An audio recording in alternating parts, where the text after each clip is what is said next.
Dia a todos. Som. Apesar que eu não preciso muito do som, que eu grito, né? Mas vamos lá. Para mais uma reunião nossa. Antes, bom dia. Olha aí essa Sabesp. Cadê o esgoto?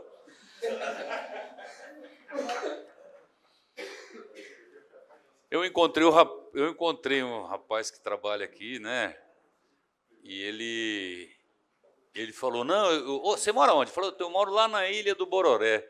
Eu falei, porra, não tem esgoto. Aí ele falou assim, não, lá quando chove os peixes, tudo vai para a represa, os peixes ficam tudo gordinhos. Aí eu falei, olha, nem vou falar nada, viu? O elevador lotado, todo mundo quase vaiou, né? Bom, vamos começar, né? O prefeito chamou o doutor Nalini, que faz questão de participar aqui da nossa reunião da OI, da reunião sempre prestigiada, né? O Cresce acabou de oferecer, né, o auditório deles lá, fica na Pamplona, né, Clóvis? Não sei, ali é um lugar meio feio, viu?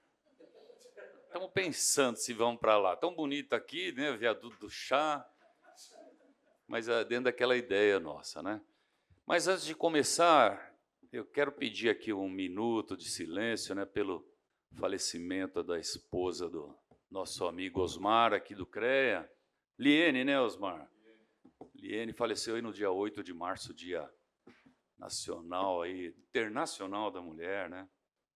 Um acidente de carro, foi pego de surpresa. Eu sou do interior, eu sei como é também, né? O pessoal se embriaga e atropela, mata. Então, vou pedir um minuto de silêncio para elevarmos aí nossas orações aí, para Deus receber bem lá a nossa Liene e confortar o nosso amigo Osmar, né? Deixa eu marcar para não atrasar aqui. Deus a tenha, Osmar.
Bom, obrigado. E que Deus também o conforte, viu, Osmar? Eu sei. Quantos anos casado? 45.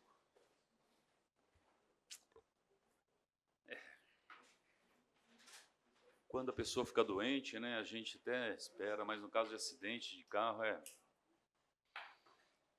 Mas vamos lá. Primeiro aqui eu tenho aproveitar que o doutor não está aqui para me pôr perna, fazer uns comentários sobre aqui mais recente das nossas operações, né? E eu volto a reaçar, estava até falando com a Roberta, que é a nossa estreante hoje aqui, que nós temos, na minha opinião, né, o serviço mais difícil, né, da prefeitura, que é o desfazimento, né? Às vezes as pessoas perguntam, mas vocês vão lá só para desfazer? Porque já tem embargo, já tem multa, todo mundo já, né? E o parcelamento do solo lá, a multa é 400 mil, pelo que eu, né? Então, mas se der, também fazemos multa. E em cima dessa ideia, segunda-feira nós fizemos uma reunião com os delegados lá da Polícia Civil e pedimos a participação massiva da Polícia Civil, né, a Delegacia do Meio Ambiente, pedimos que participe também das nossas operações, com a ideia justamente de prender não só quem nos ameaça, xinga e tudo mais, mas outros também, não é? Porque fica aquela impressão que somos os errados e que os certos são eles e ninguém é preso, a gente desfaz, igual sexta-feira nós fomos numa operação Oida 2, que é aquela operação maior, 15 construções grandes foram desfeitas, e aquela agressividade toda, ameaça toda, né? E nós vamos montar uma mega operação junto com a Polícia Civil, vai ser uma Oida 2 gigante. Se Deus quiser, né, talvez uma das regiões mais devastadas, né, que a gente não pode falar muito de região, porque... Por que não fala da região? Porque, por mim, eu teria vontade de falar até o local com antecedência. Sempre uma armadilha, uma surpresa, eles invadem, colocam todo mundo dentro das casas, mesmo a gente percebe que não moram, não é? Aí aquele clima para poder tirar, colocam bebê, mulheres com bebês, crianças, aí fica... Então, a gente faz surpresa. Então, fica essa mega operação que nós vamos montar com a Polícia Civil e, se Deus quiser, até quem estiver morando, a gente vai tirar lá e levar. Eu pedi também uma delegacia, ou parte de uma delegacia, do meio ambiente lá na Zona Sul, não é? Porque precisa, né, trazer o flagrante lá de Parelheiros, lá de Capela, lá do MBoi, para DPPC aqui no centro. O profissional que vai fazer o flagrante fala, caramba, eu vou ter que me deslocar até lá no centro. E lá eu ainda espero para fazer o flagrante. Eu vou voltar aqui meia-noite. Então fica essa... Precisava de alguém lá, né? Precisamos de alguém lá. Então a Polícia Civil precisa nos ajudar. E eles vão nos ajudar. A DPPC ajuda, tratam bem as nossas flagrantes lá, mas precisamos de mais gente, né? Essa operação de sexta foi lá na Miraflores, né? Que o MP não está requerendo, ele está requisitando, mandando a gente fazer a operação, né? Então, 80% dos pedidos de operação saem do MP, não é? E exigem a nossa presença lá com inquérito civil. Já contei para vocês, eu sempre fico realçando, né, que o MP tem que ter vistas para o invasor também, não só para nós funcionários, né? Abre o IC, inquérito civil, e quem responde é o subprefeito, né? E quem está invadindo lá, cometendo todos esses crimes? Não responde? Tem que responder. Então, a gente vai ter que mudar essa ideia, né, de quem tem que responsabilizar quem a gente consegue, quem não consegue, bom dia, bom dia. Então, nós vamos fazer essa mega operação em breve. Aí eles pediram lá, o departamento da Polícia Ambiental, bom dia, pediu 2 datas aí, e agora em abril nós vamos fazer. Amanhã nós temos uma operação lá em Parelheiros, não é? Que também a requisição do MP é muito grande. A requisição do MP é muito interessante, né? Aproveitando a ausência. Eles mandam para nós, mandam para a subprefeitura, mandam para a própria delegacia do meio ambiente. Aí o que acontece? A delegacia do meio ambiente manda para nós, né? A subprefeitura pede ajuda com razão para nós. Aí, daqui a pouco, eles estão mandando só para nós, né? E a gente vai e faz a operação. Mas é marcante essa ideia, viu? Então, eu vou abrir aqui uma... Nós tivemos alguns problemas de segurança, né, Coronel Douglas, aqui na nossa última operação. Nós vamos fazer um minutinho, já que eu tenho um minutinho de jogral, cada um vai falar um minutinho aqui do... A equipe da OIDA, a grande equipe da OIDA, são 3 engenheiras, não é? E eu, e o Coronel Douglas, e estagiários, que lá nem são mais estagiários, né, Lívia? Lá eles estão fazendo serviço de gente grande, porque Não temos gente, né, para tudo isso. Mas vamos em frente. Som. Pois não. Entrega o microfone.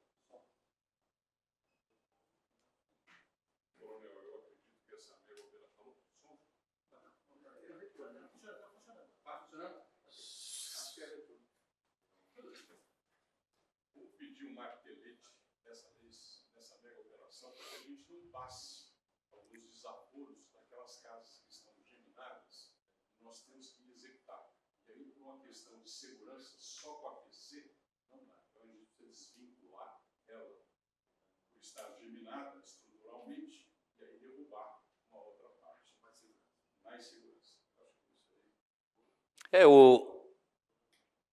Não tem martelete, né, seu Antônio, né, Nissi? Não tem. Só se bater a cabeça lá na parede. Martelete. Mas a gente vai... Eu vou pedir aqui, ó. Vamos anotar. Porque sexta-feira nós tivemos problema. Derrubamos uma casa que não tinha nada, não tinha coluna, não tinha nada, aquele tijolinho baiano, e a viga da que estava caindo bateu e derrubou a parede lá da casa da mulher, né? Que ficou brava, mas aí lembramos que ela também não tinha nada que está ali. Mas, de qualquer forma, E fica chato, fica muito chato, que depois eu não durma, porque se não desfaz totalmente, uma criança vai brincar lá, e, né, assim como é o nosso caso da energia, que a gente tem convidado a Enel, mas fica com casos briguinha daqui, briguinha de lá, aí a gente tem que amarrar o fio de força lá no poste para não ficar jogado na rua e uma criança vem sofrer por isso, né? Ah, mas a mulher que está errada, ela que tem que tomar cuidado com os filhos, não é? A gente também tem que... Nem devia estar lá, né? De qualquer forma, esse martelete aí é importante, né? Embora eu acho que ali a pessoa constrói sem qualquer profissional, sem qualquer indicação, vai construindo uma casa em cima da outra, faz em cima da outra justamente para a gente não desfazer, né? Só que uma hora vai cair e mata todo mundo, né? Chegamos casos aí de 6 andares ali na Burline. 6, imagine para tirar como ficaria os resíduos sólidos disso. Nós não temos pátio para receber as 16 máquinas apreendidas numa operação só lá da GCM Ambiental, com 11 caminhões. O que a gente faz? Devolve para o... Por isso que a Polícia Civil devolve para quem aluga as máquinas como depositário. É o fim, né? No outro dia a máquina está lá de novo. Eles amarram uma corrente na outra e derrubam a floresta. Não é? Mas você tem um minutinho só? Eu vou compor aqui a mesa com os mais velhos aqui, ó. Osmar, que é o nosso... Faz favor, Osmar. Osmar, que é o nosso... Não foi na última aí, viu, Osmar? Por motivos óbvios, mas sentimos a sua ausência, que vamos ter que matar o feijão. O feijão que... A hora que pedi, cadê o feijão? Que está caindo na casa do... Não, o feijão já... Não, mas você falou que tinha acabado, mas de certo, então... Não é? E o Gilson lá também, que também... O Brígido, por favor. Eu lembrei agora...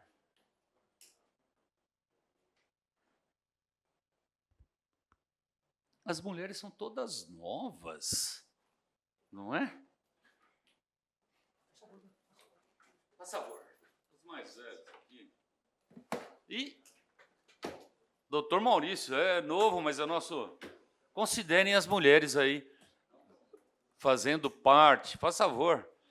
Né? O doutor Maurício tem ajudado muito a gente. Né? Essa operação de sexta, nós temos que pedir se tem liminar. E a PGM tem nos... Porque hoje tem liminar que protege até a portaria, não é? Tem liminar que eu pedi também para o doutor Maurício aqui levantar, porque a pessoa tem uma liminar, a gente não pode desfazer. Mas eles também não podem construir mais, ué. A liminar mantém ali o status, mantém como está o loteamento. Aí, de repente, consegue uma liminar, eu salvo o conduto, né? Tem uma que tem liminar aí, só tem duas que tem liminar até agora, graças a Deus. Tem liminar e construíram 60, 30 piscinas. E ali no Jaceguava, ali, todo mundo vende-se. A OIDA não pode desfazer porque nós temos uma liminar. Só que, graças aí à PGM nos instruindo, a liminar é para a data do local lá. Não, se construir algo novo, nós podemos usar aí do poder de polícia administrativa, aí, multa e desfazimento. Então, nós estamos trabalhando todo com essa ideia agora. E não é enxugando o gelo, porque todos os lugares que nós desfizemos, inclusive a portaria, não venderam mais terrenos, não foram refeitas as portarias, porque eu falei, se construir, a gente volta aqui. A portaria é enorme, não deixa a fiscalização, a subprefeitura não consegue entrar naquela portaria, a GCM ambiental não consegue, a PM ambiental não consegue entrar, e não há fiscalização. Terra de ninguém é atrás daquela portaria, então, né? Aí a pessoa entra com uma ação, até que a PGM, eles entram pedindo ressarcimento do muro, não é? Aí vai aquela deixa que eu falo toda vez na operação. Todas as vezes, né? O muro é o proprietário que tem que fazer para delimitar a sua área. Não tem proprietário ali. Ali é tudo contratinho de compra e venda com nome falsificado, com laranja. O proprietário é quem tem o registro da matrícula, né? O muro é 3 metros de altura, ninguém consegue ver nada lá dentro. O muro da lei municipal fala que tem que ser vazado, 1,20 m, não é? Não tem licenciamento ambiental, está aí o verde, né? A CETESB, que eu falo sempre para eu memorizar também, a CETESB, Guarapiranga, o verde, Billings, né? Que dão licenciamento ambiental. Não tem alvará para construção, sem licenciamento ambiental não vai ter nada. E precisa começar, e não adianta pôr aquela placa, que é o que está chamando a nossa atenção, são as placas. A pessoa coloca a placa, mas só pode começar a construir depois, né, de autorizado. Então não adianta nada a pessoa, ela está conseguindo licenciamento.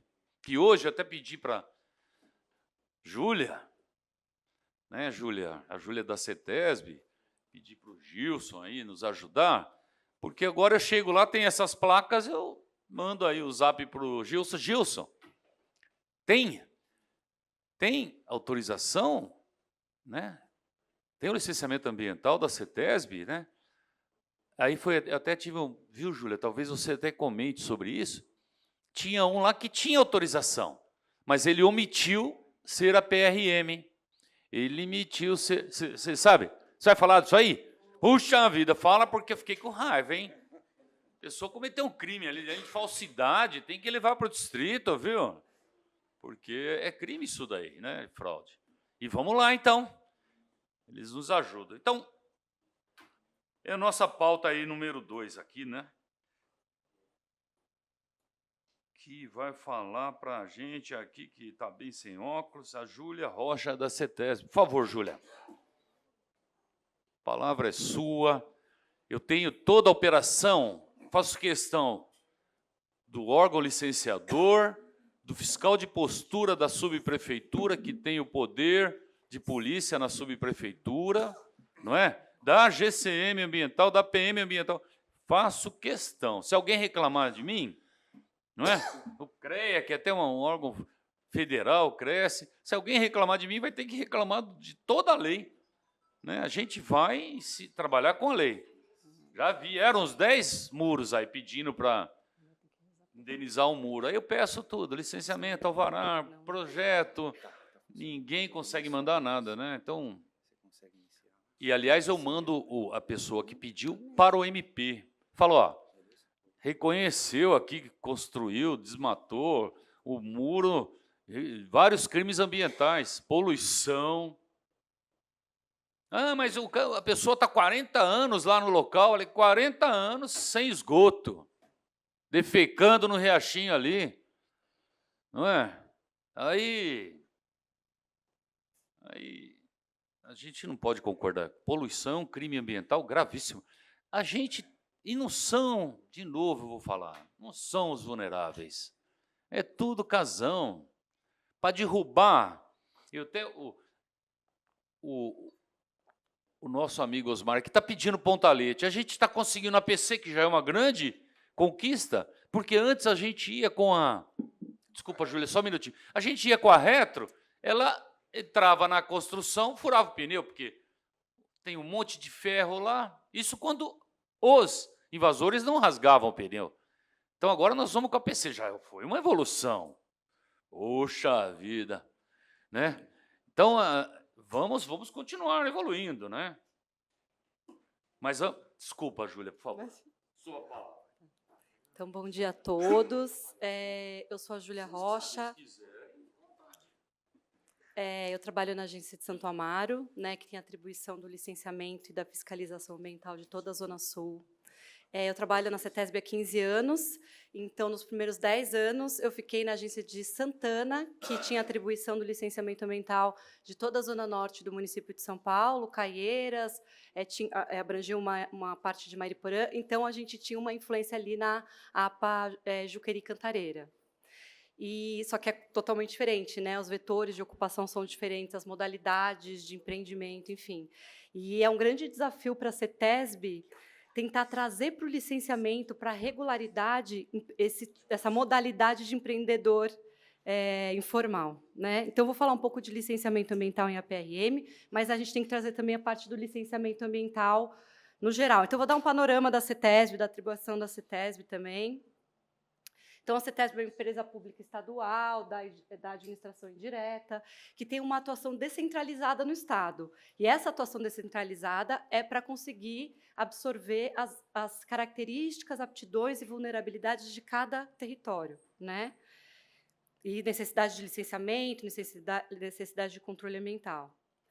E uma das competências principais da CETESB é o licenciamento ambiental de fontes de poluição listadas no Decreto Estadual 8468 de 76.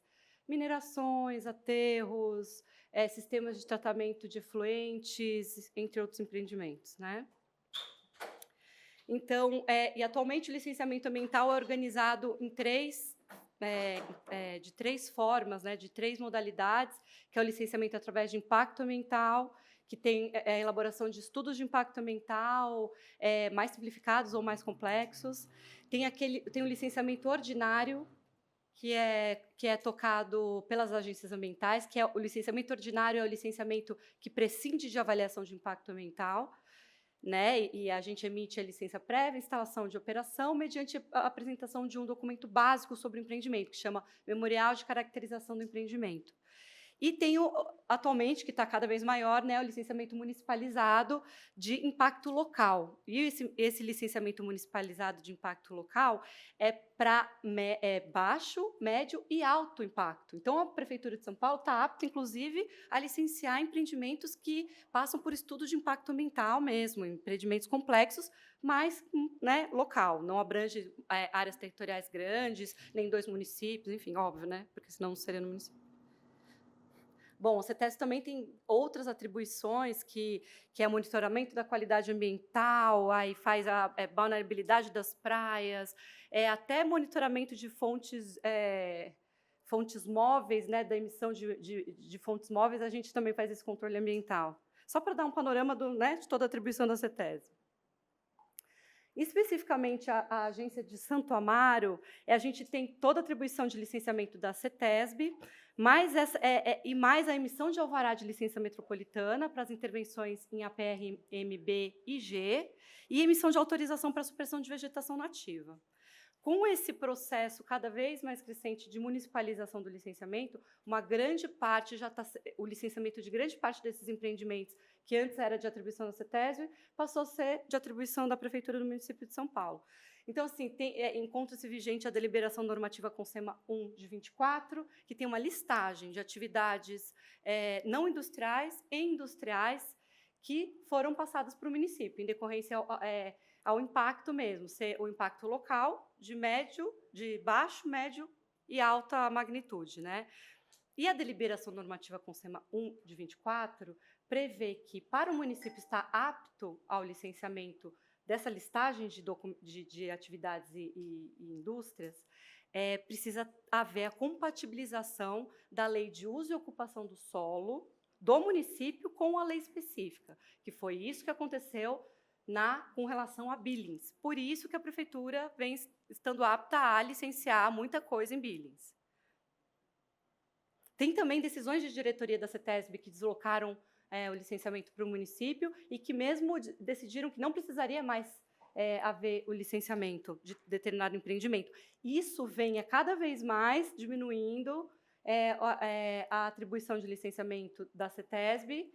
E, assim, não vou me alongar nessa questão da nova lei de licenciamento ambiental, porque ainda não tem muito detalhamento por parte da CETESB de orientação generalizada para todo mundo aplicar, mas isso ainda vai contribuir mais ainda, né, para essa diminuição de atribuição aí no licenciamento.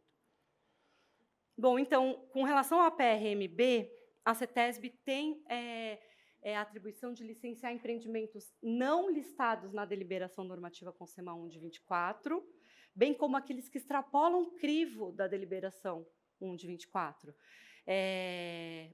Já em APRMG, nada pode ser licenciado, nenhum dos itens, atividades e indústrias listadas na deliberação CONSEMA podem ser licenciadas pelo município, né?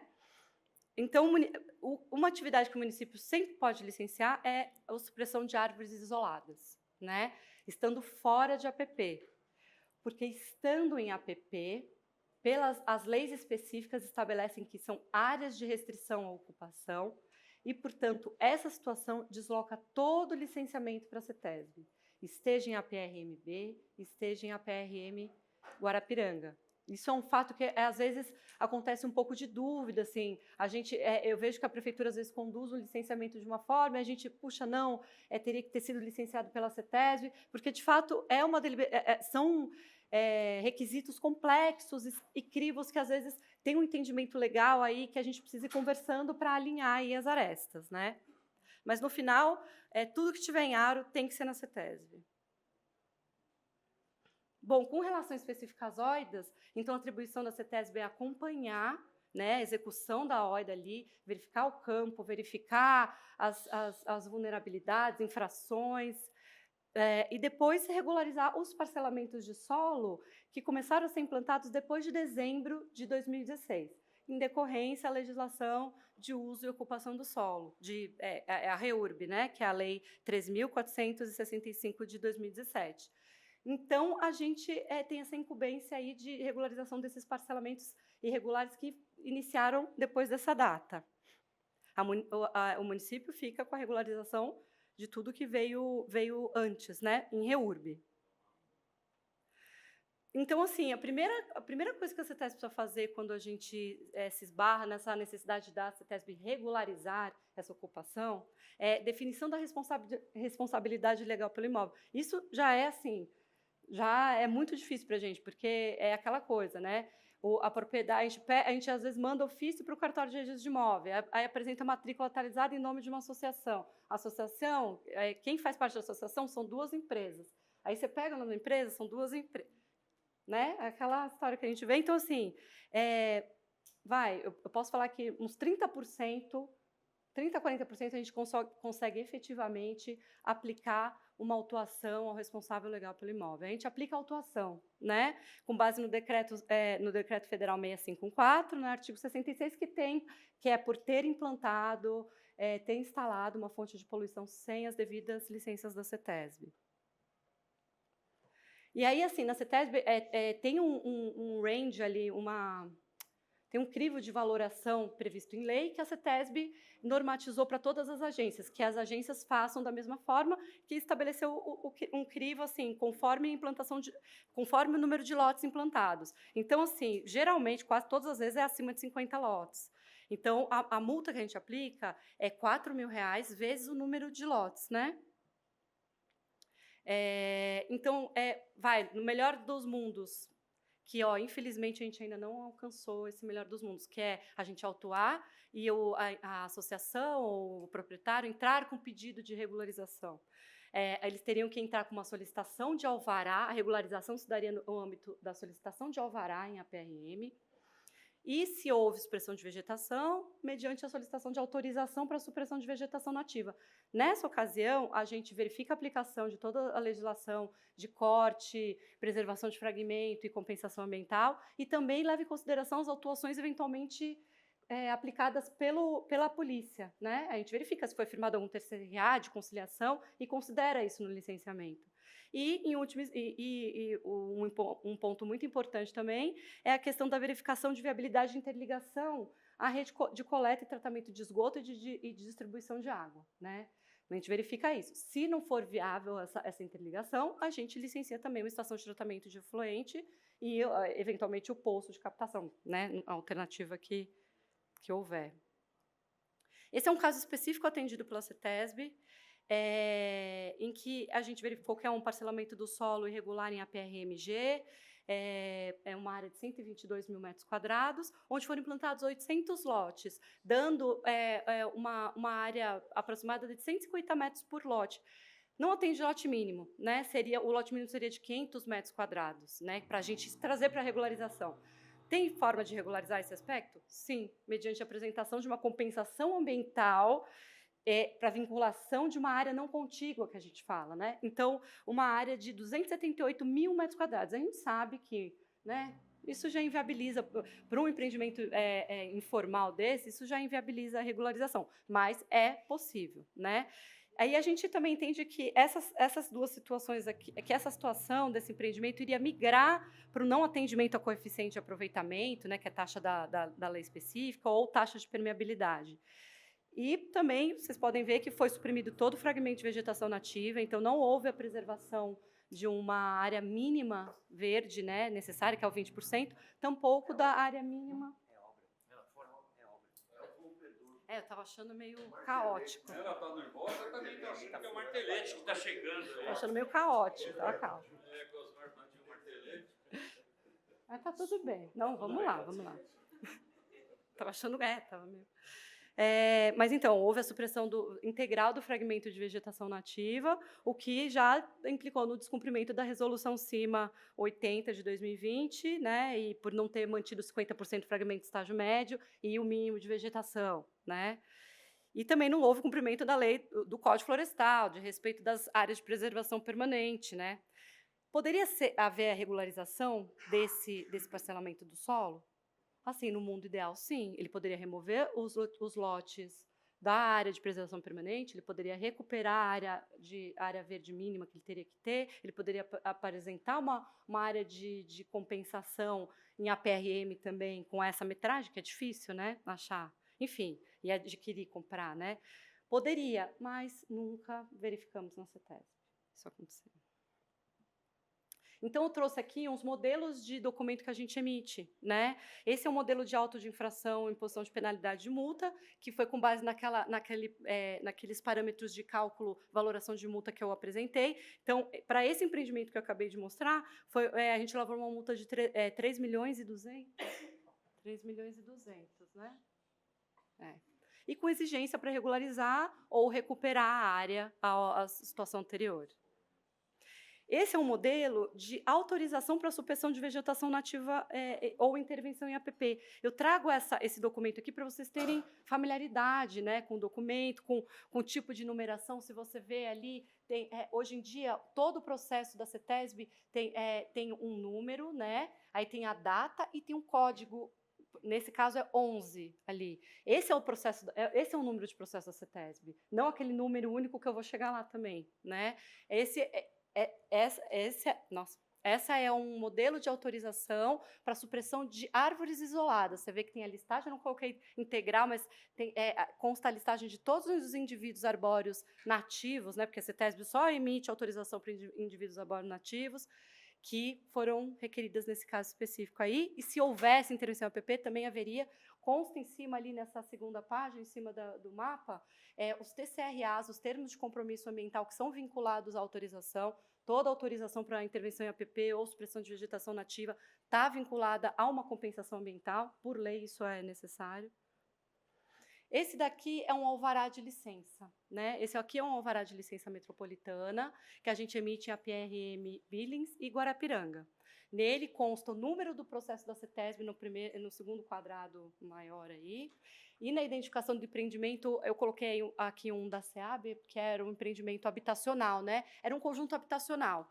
Se fosse um loteamento, iria ter, na caracterização do empreendimento, o tamanho dos lotes, o atendimento, o lote mínimo, o coeficiente de aproveitamento, a taxa de permeabilidade. Por lote, haveria isso no documento. E a gente sempre contém exigências técnicas, né, que devem ser cumpridas na implantação, porque o alvará de licença dá uma anuência para a implantação, né, do empreendimento, e contém observações também. Observações. Todo documento da CETESB tem uma planta vinculada. Então, nesse alvará, se você ver bem ali, tem o número do processo da CETESB e o número das páginas que tem que ser consultadas onde está a planta vinculada ao documento, né? Então, assim, o pessoal que acompanha as OIDAs, algumas vezes, o pessoal da CETESB, né, me fala que, puxa, a CETESB não disponibiliza, não é fácil, né, acessar, verificar se tem se tem algum processo em determinada área e tal. Então, tendo o número do processo, tem que ser enviado um e-mail, por um e-mail que eu vou colocar no final da minha apresentação, pedindo vistas ao processo. Infelizmente, realmente precisa ser feito dessa forma, né. Questão do VRA, que foi que o Coronel Washington estava mencionando. Existe uma forma de licenciamento ambiental simplificado na CETESB, que é o via rápida ambiental. O via rápida ambiental só pode, é uma forma declaratória de licenciamento ambiental, e só pode ser para as atividades e intervenções, né, porque também prevê supressão de vegetação, corte de árvores, previstas nessa deliberação normativa CONSEMA 1 de 19. O que a gente vê, e que isso é uma necessidade que a CETESB precisa de adequar, né, tentar fechar um pouco o sistema para que não seja fácil emitir um documento que depois gere confusão, né, na hora da fiscalização. Porque o que acontece? Esse aqui é um VRA, é uma autorização emitida em APRM. Em APRM não há VRA, não há autorização pelo VRA. Em APRM, os documentos da CETESB são aqueles que eu acabei de mostrar, que é a autorização, que é o alvará de licença metropolitana e, infelizmente, esqueci de colocar as licenças para empreendimento. Tem licença de operação emitida pela CETESB também. Essa autorização foi obtida irregularmente, vocês podem ver que ela é um númerozinho só, começa com 9, né? Algumas vezes o Gilson já me mandou essa demanda, essa aqui está regular. Aí eu fui ver, se você pesquisa aqui nesse link, que é a autenticidade de documento da CETESB, você acha que é autêntico, porque tem o documento lá, mas foi gerado de forma indevida. Então, isso é algo que a CETESB precisa ver aí, de repente, é uma demanda para a gente se adequar para tentar vedar essa quantidade de documentos irregulares que estão sendo emitidos. Tá? Nesse caso, a pessoa emitir uma autorização para árvores isoladas exóticas. Isso nem é objeto de autorização da CETESB. Isso só fica a cabo do município, em APRM-B, APRM-G, fora de APRM. Bom, então, com relação às considerações da CETESB, com relação à OIDA, assim, desde 2021, a CETESB acompanhou cerca de 52 operações, né? Aí, como eu havia falado anteriormente, uma parte só pode ser objeto de autuação por conta desse problema de dominalidade, estabelecer quem que é o responsável legal pela área. As autuações várias vezes não foram atribuídas a de fato quem era o responsável pelo imóvel, né? As multas não são recolhidas, são escritas na dívida ativa, mas há pouca efetividade, né? O objetivo da CETESB seria trazer para a regularidade, para trazer para a regularização ambiental ou para a recuperação ambiental. Isso a gente não atinge, né? Porque as multas são aplicadas a empresas, né? Que, enfim, a gente já sabe aqui como que é. Então, assim, não houve nenhuma regularização por parte da CETESB, nem recuperação, né? E a gente, enfim, então, assim, eu quis passar ineficácia da CETESB aqui, porque eu acho que é o âmbito da gente mostrar, né, o que está sendo feito para, de repente, retrilhar, né, fazer um novo caminho, pensar em uma nova estratégia, né? Porque é isso, trazer para a regularidade empreendimentos dessa forma, né, informais, assim, está sendo o maior desafio para a CETESB. Então, assim, o que a equipe, né, que acompanha a OIDA falou para eu passar aqui na reunião também, é que, de repente, seria conveniente se a gestão da OIDA conseguisse passar para a CETESB já uma questão sobre a dominalidade do imóvel mais assertiva, assim. Se houvesse essa possibilidade, já encurtaria um caminho da gente caminhar ofício para o cartório, isso aí é meio arcaico. Se houvesse alguma forma da gente conseguir essa informação, a gente conseguiria mais efetividade no primeiro etapa, que é a aplicação da autuação, né? E aí, outra coisa que os técnicos apontaram também foi que, muitas vezes, nas ocupações irregulares, há já uma regularidade no sentido de disponibilização de água e, algumas vezes, de energia. Então, isso E é aquela coisa, né? É difícil, é uma ocupação irregular, tem pessoas morando lá, é pior não ter água, né, ruim ter água ali ligada, é difícil, né? A gente tem que considerar isso, eu acho que é uma questão muito ampla e muito difícil, né? Mas eu quis colocar aqui a parte de licenciamento da CETESB, que é uma parte bem técnica, né? E eu estou à disposição para qualquer dúvida que vocês tiverem. Eu estou na agência de Santo Amaro todos os dias. Aqui está o site da CETESB para que, se houver alguma dúvida. Tem um e-mail da agência específico para pedido de vistas, né, aos processos. O pedido de vistas pode ser feito por um processo específico, se você tiver o número do processo, bem como por uma área. Eu quero ali na Estrada da Cocaia, número 50, saber quais são os processos, autos de infração, processos corretivos, processos de licenciamento, processos de alvará existentes para essa área. O nosso administrativo comporta essas solicitações e oferece as vistas aos processos, tá bom? E tem também a central de atendimento ao cliente, que é para, né, para tirar dúvidas no geral. Tá bom? Eu fico à disposição para qualquer dúvida.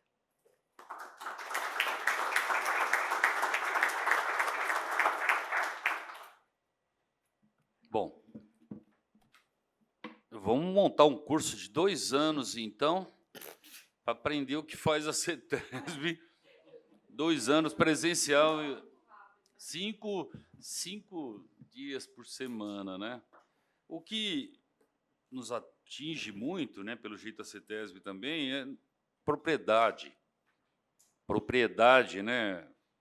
Fica difícil saber ali pelo cartório, 11º cartório de imóveis, o maior cartório do mundo, já tem até essa denominação.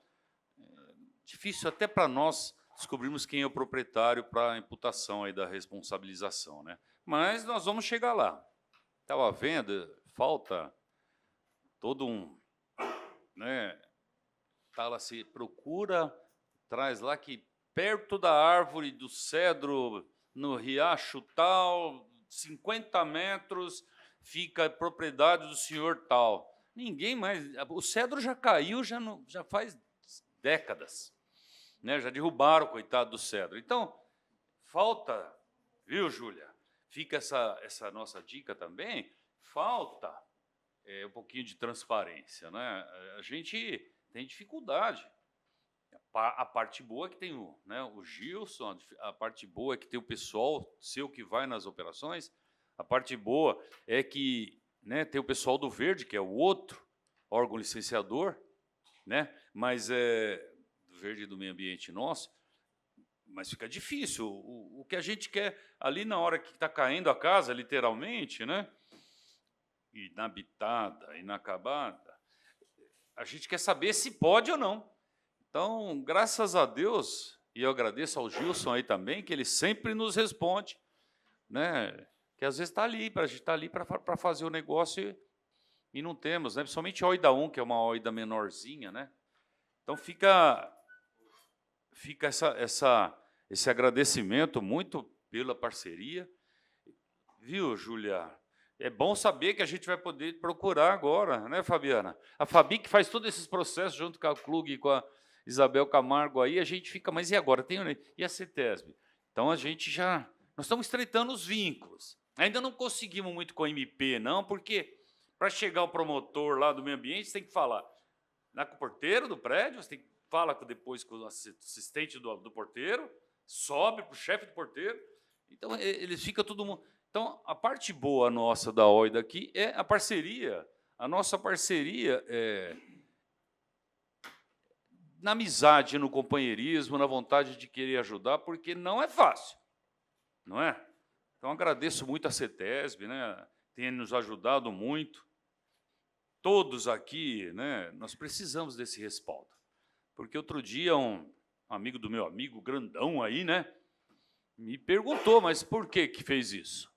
A pessoa está não sei quantos anos lá. Falei, eu posso perguntar pelo órgão licenciador, estava lá, o fiscal de postura estava lá, as polícias estavam lá. O senhor quer que eu pergunte o quê? A hora que eu falei que tinha estar todo mundo lá, pronto. Né? A hora que vai desfazer lá, eu peço para o CREA me ajudar. Não é? O CREA investiga lá quem é que está vendendo e já multa também. Aqui nós estamos trabalhando assim. Né? Mais nos agradecimentos e na sensação do dever cumprido. Né?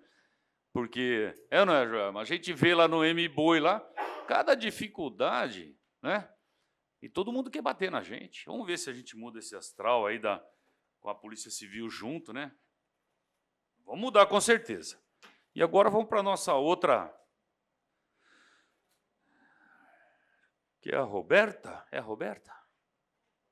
É a Roberta que chegou hoje aqui. Ô, Roberta, eu ia chamar você para sentar, mas aqui a mesa com a gente.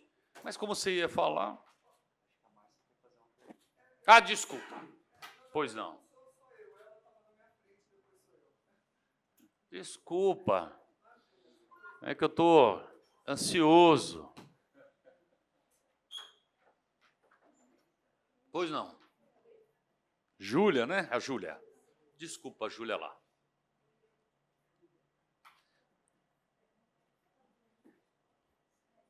Precisa ligar o microfone. Já que você está trabalhando com licenciamento de Santo Amaro, é uma dúvida bem específica da minha região, para ver se melhorou ou não. É que eu falo muito, o pessoal sai correndo. Sim, pode falar. Foi Mirim, e a gente tem uma área, que é a área do Ribeira. Riviera, né? Ela é parcialmente aprovada. A parte envoltória da represa, pela proximidade Com a represa. ela foi reconhecida pela prefeitura, mas a gente ainda tem uma questão de oficialidade dessa área. E a questão é o seguinte: quem mora mais próximo à entrada da plantaria da Ribeira, eles têm água, luz e esgoto. Certo. Quem está na envoltória da represa, eles não têm esgoto. Então, lá em 2010, eles entravam com um processo nessa área e mesmo se colocando para fazer a fossa, os projetos não eram aprovados. Então, todo esse pessoal continua residindo lá e não tem aprovação. Em 2013, foi solicitado que fizesse uma consulta à Sabesp, para ver se tinha algum projeto para que fosse feito a coleta do esgoto nessa área. A Sabesp deu a negativa. Hoje, como que está essa situação? Porque as pessoas permanecem indo na prefeitura falando, olha, não regularize, porque naquele momento, 2010, 2013, foi dado a opção de fazer a fossa e não foi aceito pela CETESB. Eles têm a fossa, na verdade. Então, eu acho curioso isso, porque na realidade a gente licencia sim quando não há possibilidade de... Quando a Sabesp emite uma declaração que não há viabilidade de ligação, a gente licencia a estação particular. Você falou que está na área envoltória do reservatório. Tem certeza que não estaria em área de restrição à ocupação? E isso é um impeditivo legal para a gente conseguir emitir alvará. Eu precisaria olhar detalhadamente esse caso. Se você quiser, você pode até eu te passo meu e-mail, você manda certinho, que a gente pode conversar, né, sobre isso. Semana passada, uma das pessoas foi na subprefeitura obter informações porque ficou sabendo que alguns locais estavam sendo permitida a instalação da fossa.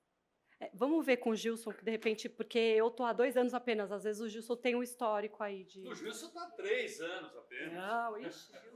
Oi, eu posso só fazer a continuação da fala dela? Pode. Eu acho que tem uma relação. Pode sim, Obrigada, Gilson. Júlia, obrigada pela apresentação. Márcia Nascimento, sou da Secretaria Executiva do Programa Mananciais. E a minha dúvida em relação à questão da regularização daqueles casos que, na verdade, a gente sabe que a maioria das ocupações resultam de um parcelamento informal. Só que tem casos isolados, que muitas vezes são objeto de fiscalização do OIDA, que aí eu gostaria de entender, principalmente, a tratativa da CETESB, nesses casos isolados de regularização, em especial em relação a isso que ela está trazendo da carga poluidora por falta de saneamento. Né? Então, eu queria assim, que você falasse um pouco fora da questão de parcelamento do solo, como que são tratados os casos de regularização e fora da data de 2016 também. Ah, sim. Então, são propriedades particulares específicas, não num contexto de regularidade de parcelamento do solo. Essas propriedades particulares, o interessado entra com o pedido de alvará e a CETESB verifica se há o atendimento aos índices da lei e verifica se é viável ou não a ligação na rede pública de água e esgoto. Se não houver, licencia-se a fossa, filtro e poço absorvente. É isso, em princípio. Gilson, você tem alguma coisa a adicionar nessa questão? Mediante compensação, se for o caso. Isso, caso não atenda lote mínimo, caso não atenda com eficiente de aproveitamento, se for uma implantação de uma casa, de uma residência, de um comércio que não tem área permeável suficiente para atender o índice, se for após 2006, a gente consegue compensar também. Tem uma esfera grande de compensação ambiental que dá para haver a regularização em APRM de empreendimentos fora de parcelamentos, né? Bom, a gente tem três temporalidades, né? Esse caso É o martelete. é lá na Riviera, né? Se essas ocupações já estão lá em 2013, que já teve pedidos, né, para a Sabesp habitualmente ela consulta a CETESB para verificar se aquela ocupação é regular. Ela não é, ou se é parcialmente, a informação vai, e é claro que a Sabesp ela vai atender na medida que a CETESB falar se ela é regular ou não.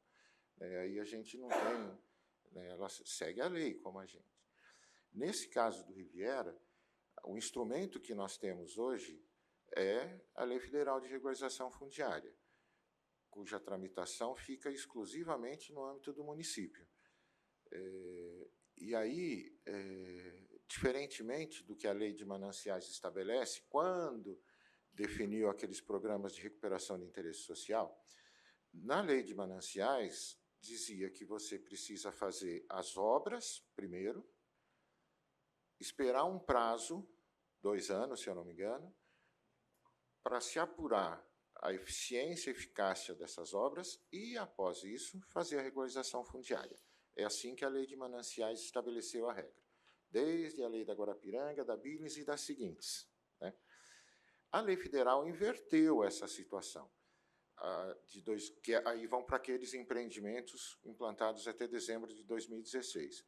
A Lei Federal diz o seguinte: você abre o expediente no âmbito do município e você pode imediatamente propor, é claro que o mínimo de obras necessário para isso, viário, né, para poder acessar caminhão de lixo, ambulância, bombeiro, etc.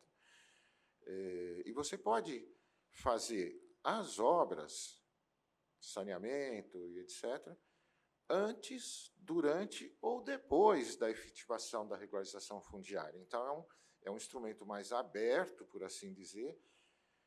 Não absorveu e não citou em momento algum da lei a questão da área de mananciais, eles simplesmente ignoraram que isso existe. Eu tive a oportunidade de fazer essa pergunta para um dos pais dessa lei de regularização fundiária, e ele me falou assim, ó, a gente está trabalhando com território nacional, não tem como olhar um pedacinho do país para poder fazer alguma menção específica na lei. Depois que ele me deu essa resposta, eu fiquei calado e não perguntei mais nada. Foi o Silvio, né, que é um dos pais dessa lei.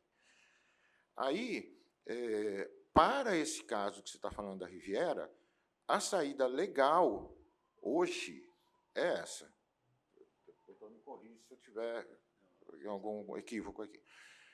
Processo instaurado no âmbito do município, formalizado, nos termos da Lei Federal de Regularização Fundiária, e aí, sim, já é um instrumento apto a chamar a Sabesp e falar, vamos projetar o saneamento dessa área, o que tiver dentro do limite da ocupação até 2016. O que não tiver, e aí já vai para uma situação que, de 2016, a gente já tem 10 anos, essas coisas crescem. Esses aí vai nos termos da lei de mananciais, a lei federal já não cobre mais. Aí é remover ou compensar, na forma como a Júlia falou, né? Esse é o caso das isoladas, a gente tem a seguinte situação, aplica-se a lei.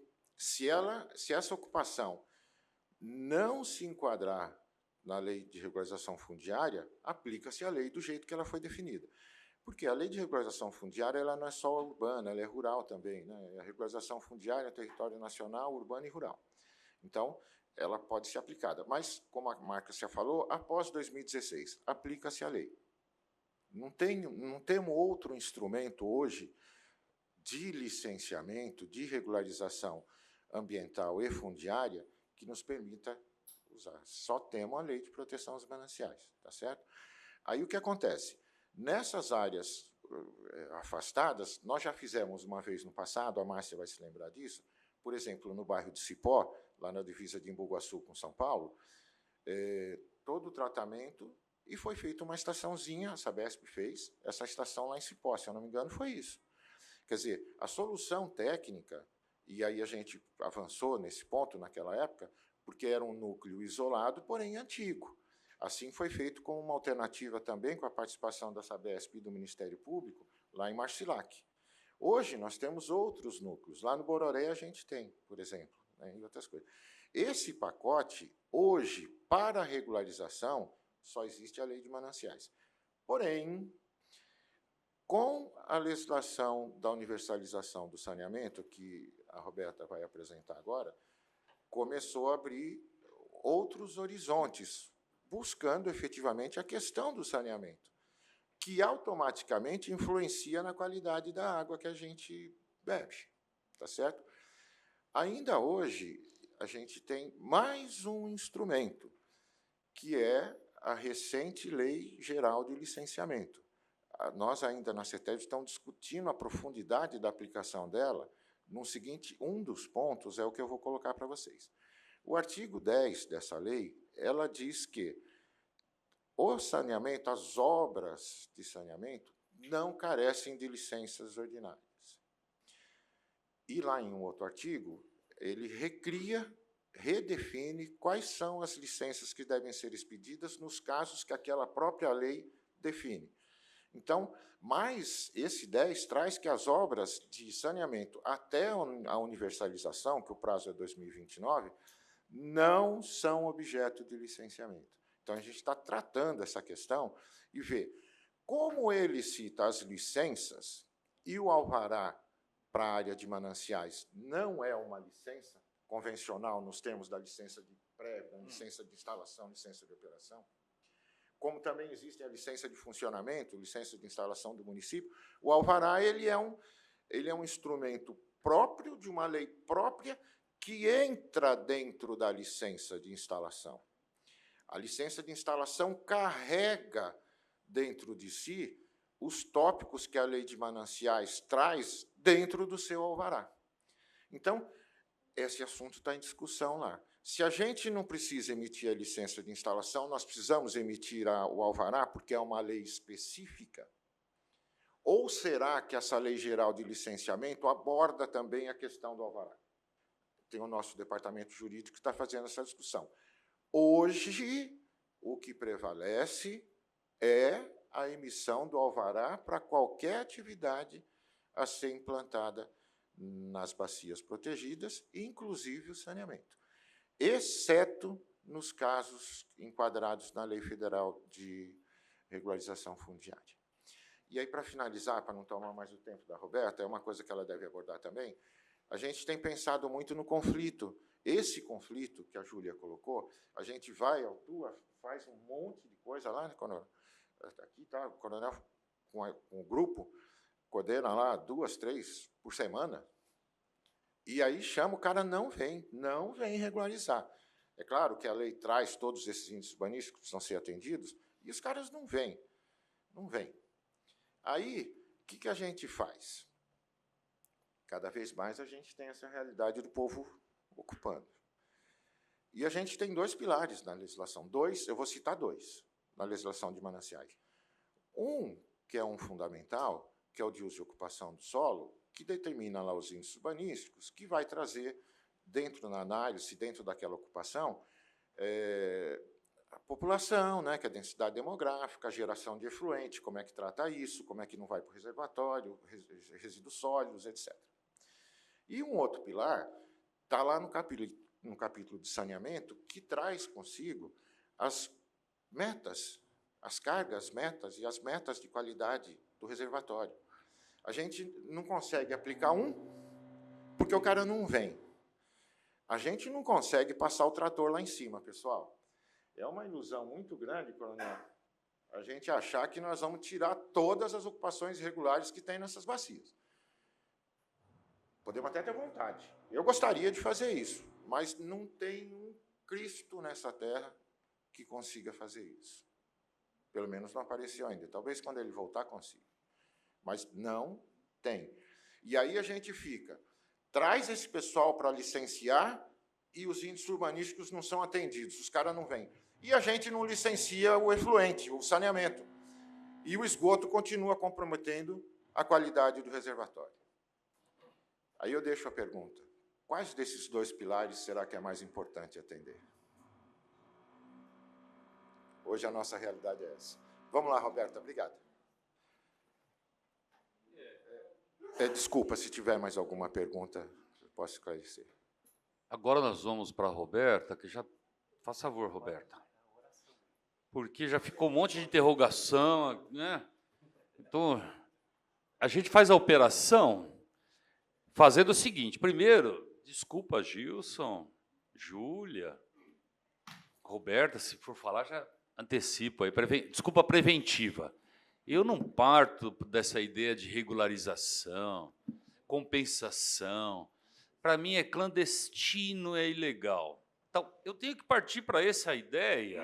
Por quê? Se eu for chegar lá na frente lá daquela casa com piscina, na cara da represa, e vou falar assim: caramba, a Júlia me trouxe um monte de dúvidas. A gente pega e vai embora. Vamos embora, então vamos embora, porque eu estou com medo de apanhar, que eu vou cometer um constrangimento. Então, então, o que fica?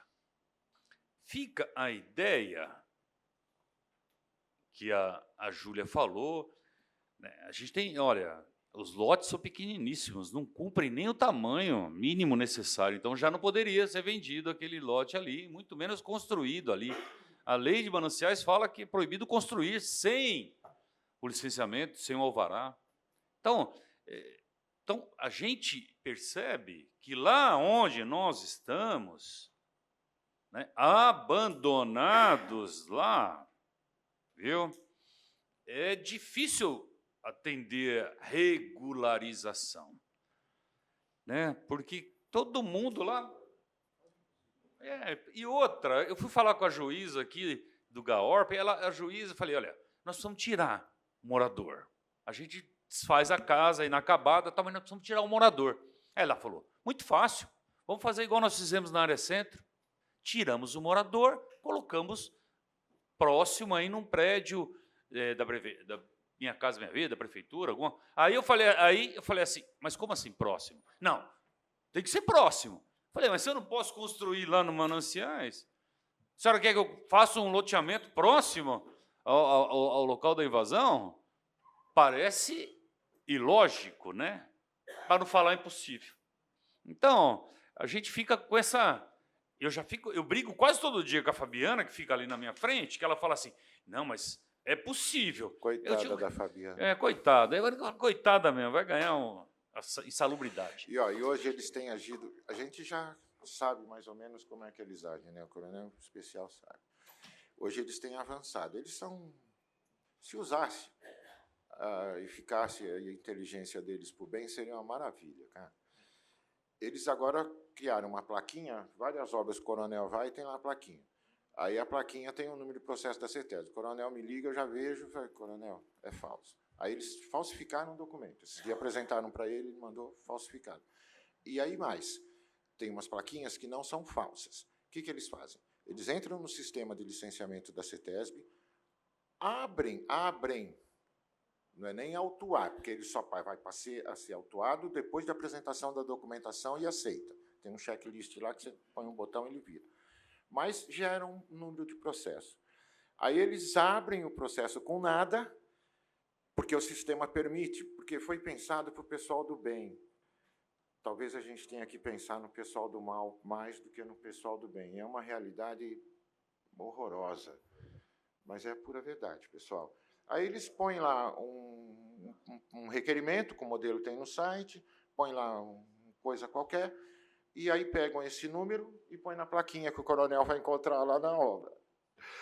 Aí você vai ver o processo está nada. A agência mandou o comunicado formal estabelecendo um prazo para apresentar a documentação, vencido esse prazo, que acho que é 45 dias, eu não me lembro, coronel. Aí vai e encerra o processo. Nesse meio de tempo, ele está usando a plaquinha lá com a porra do número do processo, que não vale nada. É assim que funciona, pessoal. Não, mas, Washington, então vamos voltar então de novo àquelas nossas discussões. Se a Júlia te deixou com dúvidas, e acho que todo mundo ficou com dúvida, o secretário, por favor, secretário. Acabou de chegar aqui o Naline.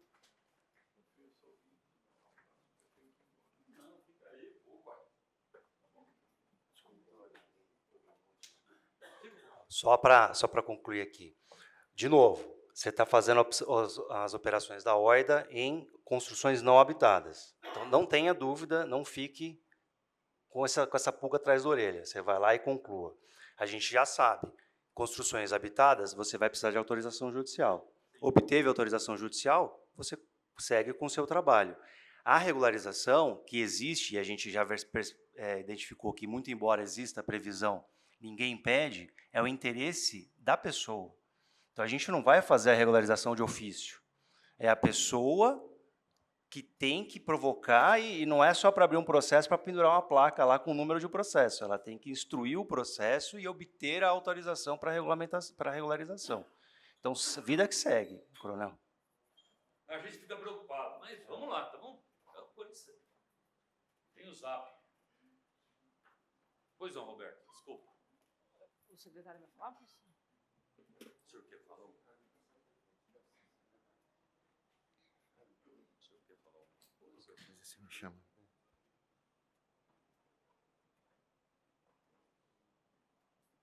É a Roberta. Ela está falando. Fala sobre essa mesma.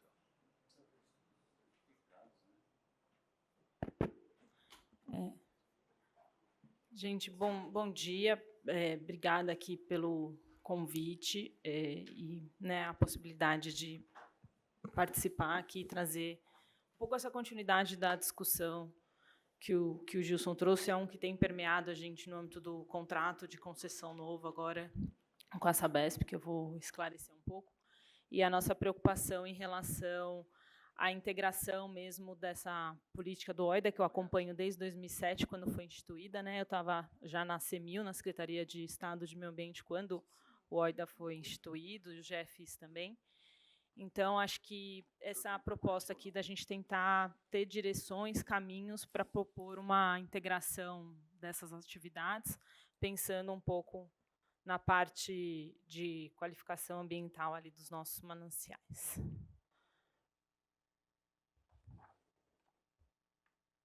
Espera aí que eu estou só me achando com o mouse aqui. Peço desculpas.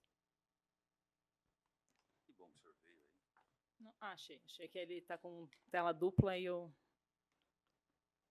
Acho que aqui um pouco o que o Gilson trouxe, e daí daqui a pouco também eu passo um pouco para a Isabel e para a Rafaela, que tem feito um capítulo específico aqui que a gente vai falar.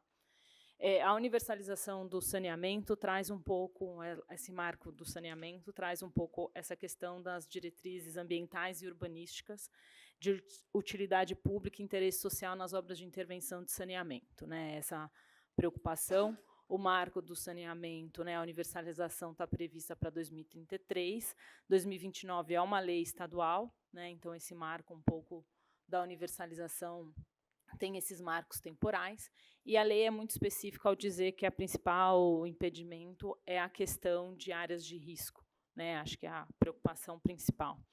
E a gente tem entendido aqui a universalização do saneamento como um eixo importante de controle de poluições, né, também há o controle de poluição difusa, não só aquele da coleta e não afastamento de esgoto, e também essa questão dos atendimentos da universalização com o direito ao saneamento básico. Então, esses têm sido as diretrizes um pouco do trabalho. E aí, em 2024, em julho de 2024, entrou em eficácia um novo contrato de concessão do que a gente chama URAI 1, né? É a Unidade Regional de Abastecimento de Água e Esgoto 1 Sudeste, que envolve 371 municípios, no qual o município de São Paulo faz parte. Então, é um contrato integrado de todos esses municípios, o Estado faz parte, e temos um conselho também deliberativo, e com a Sabesp, e a agência reguladora é a Arcesp, desse nosso contrato de concessão.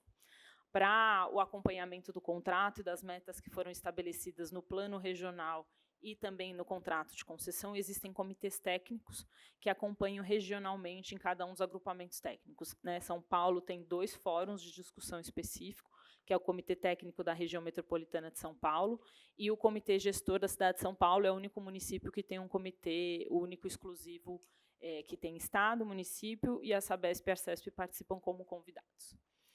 E aí, o contrato prevê para cada um dos 371 municípios um anexo específico no qual traz para cada município, né, a gente está falando de vários em diferentes contextos no estado de São Paulo, o anexo 2 de cada município traz seus programas prioritários, seus eixos de atuação, sua meta contratual e definições de como vai ser o atendimento no âmbito daquele município. E aí tem uma parte muito específica do contrato, desse anexo 2, que fala que a Sabesp tem a obrigação de prestar os serviços em núcleos urbanos informais. Então, aqueles passíveis de REURB, né, ou o próprio REURB, como vocês mesmos estão tratando aqui, nos casos de REURB, salvo aqueles que se encontrem em situações de risco. E aqui tem uma segunda opção, que é o que tem nos direcionado para situações, enquanto estão sendo analisadas a questão de REURB ou não, é que a Sabesp seja formalmente autorizada pelo município nos casos, nos termos e condições estabelecidos pela municipalidade. Então, o que a gente compreende no âmbito dessa gestão contratual do dia a dia, assim, tem uma autorização necessária, né, e aí acho que daqui a pouco a Rafa vai contar um pouco como foi o processo aqui, tem sido e está ocorrendo o processo em São Paulo, mas ele requer que, quando seja dada essa autorização, tenham termos e condições específicas. Tá? Então, para a gente, isso é muito importante, até para a gente poder direcionar quando tem autorização, enquanto não tem o processo de definição do REURB. E também tentando entender que o saneamento, nesse caso, ele está muito vinculado a um atendimento de água e esgoto e não necessariamente a um REURB. Tá? Acho que tem essa preocupação no âmbito das áreas informais. E aí, né, nessa execução dos serviços, nesses núcleos informais, a Sabesp poderá adotar soluções alternativas. Então, a gente tem visto, por exemplo, no Pororé, que eles estão submetendo a uma análise em áreas que estão mais isoladas, até para não adensar, pensar em soluções, por exemplo, alternativas que façam esse trabalho de coleta e tratamento de esgoto. E aí, no âmbito desse levantamento dos 371 municípios, o que são as áreas informais, ele usou como base um levantamento do IBGE, que aconteceu em 2019, e foi atualizado recentemente em 2022, no censo, mas o diagnóstico de aglomerados urbanos é de 2019, foi referência no Estado para esse contrato de concessão. Ele levantou todos os núcleos informais que existem nos 371 municípios. de fato mesmo, o censo dos 371 municípios, nós temos, naquela ocasião de 2019, 66 municípios com esse diagnóstico, mas no dia a dia da gestão do contrato a gente tem identificado um número bem maior de municípios que têm esses núcleos informais. E aí, passamos a trabalhar individualmente com cada município, né, numa reunião sempre conjunta, aqui a URAI, município específico e Sabesp, para tentar identificar quais eram esses núcleos que foram elencados nesse censo e nesse estudo de aglomerado do IBGE, e entender qual é a situação fática hoje, né, o estudo é de 2019, como é que o município está entendendo cada um daqueles núcleos. Muitas das vezes a gente vê que teve um avanço ou um número maior de núcleos, e às vezes algum desses núcleos foram desfeitos e removidos. Então, a gente acaba tentando atualizar, identificar essas áreas em mapas e consolidar, né? A gente está com um grande acompanhamento ali na Secretaria Executiva da URAI, com a consolidação de todas as áreas que estão autorizadas e não autorizadas, e aquelas que ainda estão em estudo, né? E acho que o ponto principal que a gente tem se debatido aqui, e a gente pediu para poder trazer aqui no grupo, é como é que a gente faria o coleta e afastamento de esgoto nessas áreas de mananciais. Tá? Uma preocupação que a gente tem tido muito em mecanismos diferenciados que a gente possa agregar nessa proposta. Então, aqui não significa que estão nem autorizadas nem não autorizadas, né? É só um levantamento do status dos vários núcleos informais, que daí, inclusive, não pega só São Paulo, pega os vários municípios, né? Itapeceri, Quimbu, Mauá, São Bernardo, Diadema. Então, um pouco como é que estão os nossos núcleos alocados, com foco aqui na Guarapiranga e na Billings, né? Então, um pouco a nossa situação de ocupação e núcleos que estão em análise. Não significa nem que estão autorizados ou não autorizados, mas só para dimensionar aqui o quanto esses núcleos acabam sendo, se não atendidos, como é que a gente vai atuar, porque eles continuam sendo importantes contribuidores de carga orgânica aqui, poluidora, né? E aí, nesse aspecto, a gente tem feito esse par e passo de acompanhamento com as leis específicas, né? Billings, Guarapiranga em especial. Então, aqui um pouco como foi abordado a divisão territorial, os compartimentos da Billings na ocasião de 2015, a questão da carga meta, né, que foi estabelecida naquela ocasião, em 2015, por exemplo, no Corpo Central, que é a área mais poluída aqui do meio, de uma meta de 135, mas em 2014, né, já se tinha identificado um volume de carga de 548, né, com base nos estudos que foram feitos em 2014, e a CETESB, agora, nesse ano, está concluindo uma atualização para o ano de 2024, que traz um pouco o cenário 10 anos depois de como está essa carga. Eu não trouxe aqui porque eles estão refinando, eu sei que a gente tem começado, com o apoio da CETESB, a fazer conversas com o grupo lá de mananciais, mas o cenário já tem demonstrado que a gente teve um agravamento muito significativo da geração de carga orgânica nesses 2 mananciais. Tá? Então, nesse contexto, a gente, mas assim que, inclusive, se oportuno, a gente pode trazer aqui, né, acho que a CETESB não deixará de participar aqui para a gente contribuir nesse processo. E aí, nessa discussão aqui do aumento da carga orgânica e que o contrato de concessão, né, quando vem esse contrato de concessão em 2024, ele traz uma possibilidade que áreas que antes não necessariamente eram atendidas de áreas informais passam todas a serem atendidas, desde que autorizadas no âmbito de todos os 371 municípios. Então, ele traz esse aspecto da gente pensar um mecanismo de universalização do saneamento nas áreas rurais e nas áreas informais de forma mais ampla. Lógico que com os cuidados que são necessários, mas a gente passa a ter um instrumento de melhoria ambiental, ali, de coleta, afastamento e tratamento de esgoto, que antes a gente não tinha de forma tão institucionalizada. E aí ele traz esse desafio de como nós poderíamos tentar integrar, então, um pouco essas duas políticas, né? Então, aqui, uma proposta que a gente traz muito para discussão, debate, se compatível, a gente poder avançar. Eu não sei se vocês trabalham com grupos de trabalho, alguma coisa assim, para a gente avançar numa discussão. Essa integração, OID e GFI, né, porque a gente pensa que não é só São Paulo, todos os outros municípios, nas suas competências, também têm suas obrigações no mesmo sentido que São Paulo tem feito, né, e que a gente possa fazer essa integração com esses instrumentos de fiscalização, com essas áreas de atendimento de saneamento.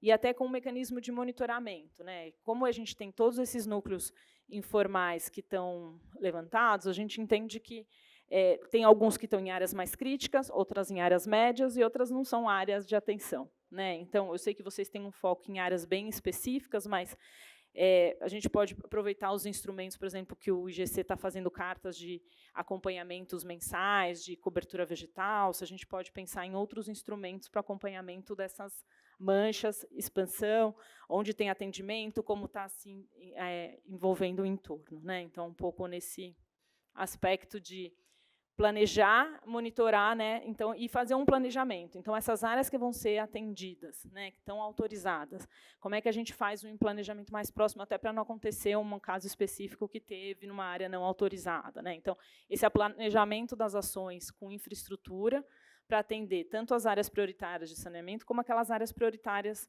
de fiscalização. Como é que a gente faz essa integração e uma integração de dados até muito mais firme, né? A nossa proposta, que envolve diretamente, né, no âmbito da gestão do contrato, essa questão de coleta, afastamento e tratamento de esgoto, seguindo as regras de alvará e licenciamento normal, acho que isso não muda, mas é essa preocupação da gente ter essa melhoria da qualidade ambiental nos mananciais, focando muito na coleta. O que a gente entende que, de alguma forma, as pessoas estão lá com alguma água, né? É isso que, um pouco, feliz ou infelizmente, na situação que estejam, elas acabaram recebendo a água de algum lugar. Mas como é que a gente faz com a coleta de esgoto, que é um pouco a nossa maior preocupação com os mananciais? É possível ter mecanismos transitórios, enquanto não tem uma decisão final do judiciário? Ao mesmo tempo que a gente corre atrás do judiciário para tentar avançar, né, como o coronel começou logo no começo, trazer o MP mais próximo para falar, olha, você precisa nos ajudar com essa lista de áreas, assim, elas não vão ser autorizadas, só que elas estão sendo importantes contribuidores de poluição aqui no manancial. Ou essas, transitoriamente, até a remoção final, porque construir um conjunto habitacional, uma remoção não é uma coisa de curto prazo. Então, e aí o que a gente entende, inclusive, que é um pouco a nossa proposta de trazer aqui para o grupo, não seria uma coisa até só de hoje, de integrar exatamente os territórios, seria um monitoramento constante mesmo, considerando esse marco de 29 e a preocupação até do pós-universalização, porque a gente entende que a hora que você atende um núcleo com o esgotamento e a interligação, você acaba consolidando ali uma área no sentido do atendimento, e que a gente não tem outras áreas que possam ser. Ela usou uma realidade daquele momento para o atendimento. Então, esse acompanhamento pós é tão importante quanto o prévio. Então, acho que isso, para a gente, também é importante nesse cenário aqui de integração.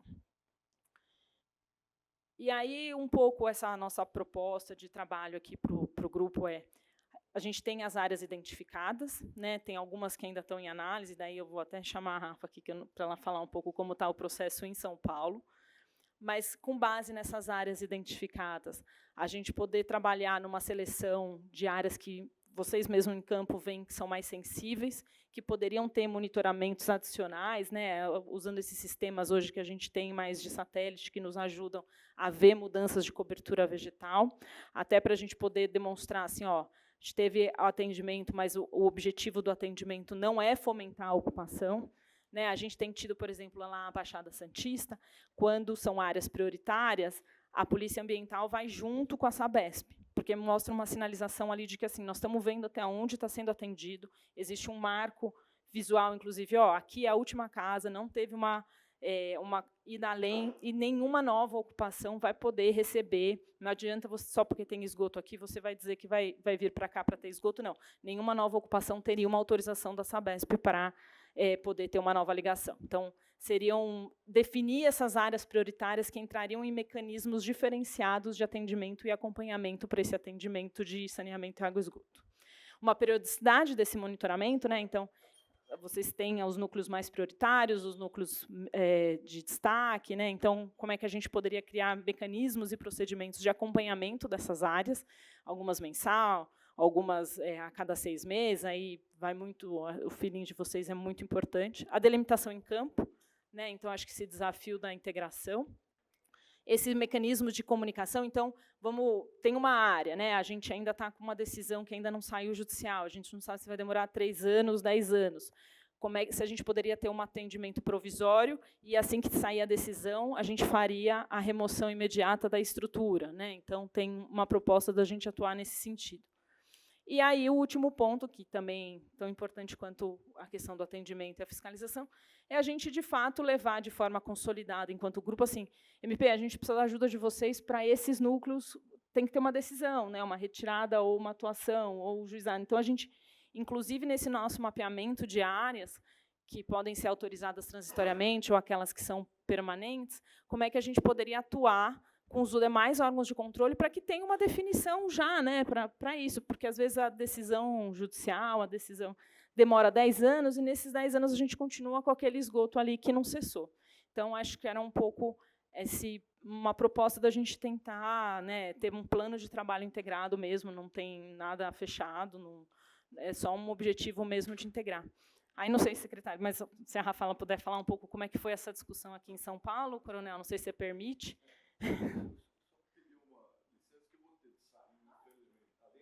Tarde, eu tenho que sair no meio, né?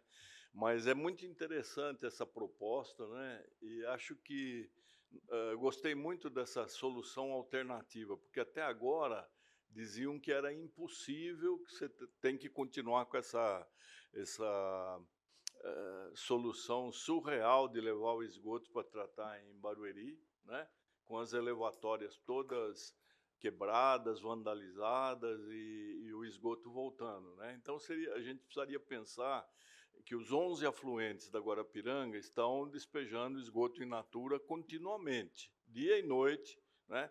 Então, se a gente pudesse começar com os casos mais graves, então, nas prioridades, aquele afluente que leva mais esgoto, começar a fazer alguma solução alternativa ali, eu não sei qual seria, mas vocês sabem, né?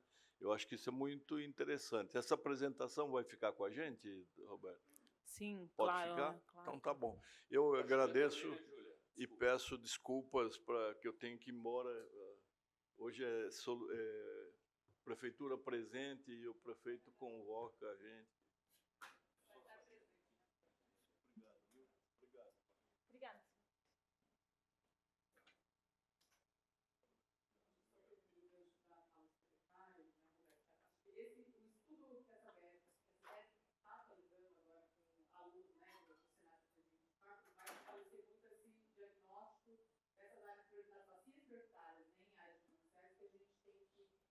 Fortalecer a agenda de investimento, né, e atuação para melhoria da qualidade da água do manancial. Por exemplo, aqui nesse gráfico, 2014, eles estão, né, atualizando, mas, por exemplo, essa cor mais escura é onde está mais crítico em 2014 de geração de carga orgânica e de carga poluidora. Desculpa. O que a gente tem identificado, né, é que onde a gente tem grande concentração, né, de áreas informais é onde, de fato, a gente precisa, né, atender, fornecer a serviço de saneamento, para que a gente consiga melhorar esses índices que a gente tem, que a CETESB tem apontado. No âmbito do município de São Paulo, como que a gente tem feito? A gente, a partir desse levantamento das áreas informais estabelecidas para a concepção do contrato, a gente tem feito uma dinâmica de análise, e aí agradeço aqui a figura da Márcia e da Deise, né, a parceria com a Secretaria de Habitação e especificamente o Programa Mananciais e outras secretarias do município. Então, a gente tem fora da habitação, CIUR, que tem participado da questão de drenagem, Secretaria do Meio Ambiente, em relação aos projetos, as referências, a SBU, em relação à questão do licenciamento, até da Coordenadoria de Segurança Hídrica. A gente tem um rol aí de secretarias do trabalho conosco para avaliar essas áreas, esse pacote de áreas informais. A gente teve, né, uma prioridade estabelecida de dinâmica de autorização e aprovação em áreas de ZEIS, e aí o pacote inicial que a gente recebeu no ano passado, a gente teve uma grande monta aí de autorismo liberado, mas é uma dinâmica que a gente não cessa, né? Que o mapeamento que a gente fizer de informais no município é muito grande. Então, ao longo desse ano, a gente vai ter mais quase 1000 áreas novas para analisar. E, especificamente, as áreas inseridas no mapa de áreas prioritárias, no antigo mapa do não, foi uma questão que a gente teve inúmeras discussões, né? E aí, as áreas foram todas ligadas. E aí, entra muito nessa conversa que a gente tem tido com a equipe da URAI, como que a gente vai estabelecer, né, soluções transitórias, temporárias, provisórias, o caráter que ela seja, até as decisões de atuação nesse território. Eu acho que vale, é muitas agendas dinâmicas a ser estabelecidas com vocês, porque outras áreas, provavelmente, né, a gente vai ter que analisar e reconsiderar, e esse mapeamento é importante para a gente conseguir melhorar a qualidade do manancial, porque é isso que o Bruno falou. O esgoto está lá, sendo lançado, não são as estruturas mecanizadas, né, infelizmente, e a gente precisa prover alguma alternativa. Então, essa dinâmica de análise a gente continua ao longo desse ano, e esse instrumento que você fortalece um pouco dessa não indução, que é um pouco de todos nós, né, trabalhamos na agricultura, a preocupação de, uma vez que você leva infraestrutura, saneamento, energia, você acaba consolidando e acaba motivando uma nova ocupação. Então, esse instrumento que a gente tem na URAI tem que fortalecer um pouco e acalmar isso, né, E acho que é isso, né, Rafael, obrigada. Acho que se a gente tem mecanismos, né, e sei que a Procuradoria também tem diversos mecanismos de congelamento e atuação em cada uma das áreas, mas como é que a gente atua enquanto não tem as decisões finais, ou quando não tem o trabalho, ou aquela área não necessariamente teve uma avaliação, uma conclusão da Prefeitura sobre uma REURB, né? Porque acho que quando tem REURB é muito claro, até o pessoal do ambiental fala, eu também me preocupo com as áreas de REURB, porque quando o pessoal fala que vai ter REURB e depois ainda vai ter saneamento, aí que adensa mais. Então, por isso que a gente fala que a gente sabe que talvez não sejam só as áreas prioritárias, as áreas, né, que são podem ser objeto desse acompanhamento, outras áreas que vão ter atendimento também podem ter esses acompanhamentos de forma não tão periódicas, né, como é feito aqui, mas que necessitam talvez de acompanhamento, para a gente tentar demonstrar que não é só uma questão de regularização ou atendimento, as duas políticas estão integradas, né, é uma questão de controle ali de poluição, e principalmente afastamento de esgoto. A nossa maior preocupação é o afastamento de esgoto, de alguma forma aquelas pessoas têm água, porque elas precisam viver, então não sei como elas obtiveram, mas de alguma forma elas têm água.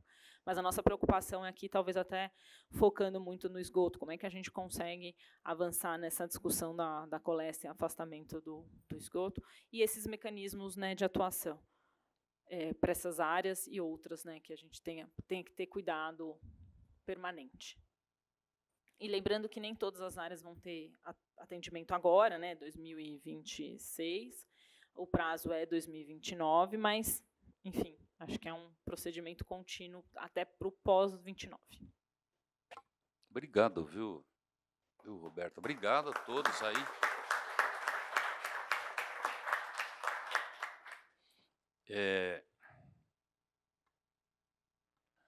Eu estou animado. Não está aparecendo, né? Eu lembro de uma frase, alguém falou, acho que não foi Charles Chaplin, mas ele falou assim, o monitoramento é muito importante, mas a fiscalização também. Porque eu tenho um incêndio aqui, vou ter que mandar o bombeiro lá, né? Estou tendo um desmatamento aqui, vou ter que mandar o pessoal da ambiental lá. Então, com isso, Roberto, eu quero falar o quanto é importante essa discussão. Nós que estamos ali no local, por exemplo, 7 praias. A Sabesp chegou e falou, olha, 7 praias, 100 casas pagam água. As outras, eram 700 na época, agora já deve ser 1.000, as outras 700 não. É tudo... o gato, né? Aí um que falou que sem energia ninguém vive, mas sem água dá para arrumar água em algum lugar. Então, nós não estamos desanimados, não, né? Nós estamos fazendo operação toda semana. A OIDA também está aí, a Fabiana, que é coordenadora aí do projeto Caulim, ela fala que não. Então, vamos deixar para a próxima, né? Para a próxima reunião, porque senão fica tarde. O Caulim, segundo consta, é o principal afluente lá da Guarapiranga, né? E essa OIDA de amanhã, inclusive, nós vamos combater loteamentos clandestinos, né? Que estão poluindo aí o Caulim, que é o principal afluente aí da da Guarapiranga. Então, nós estamos tentando abraçar o mundo, né? A OIDA deveria tratar sobre loteamentos, né?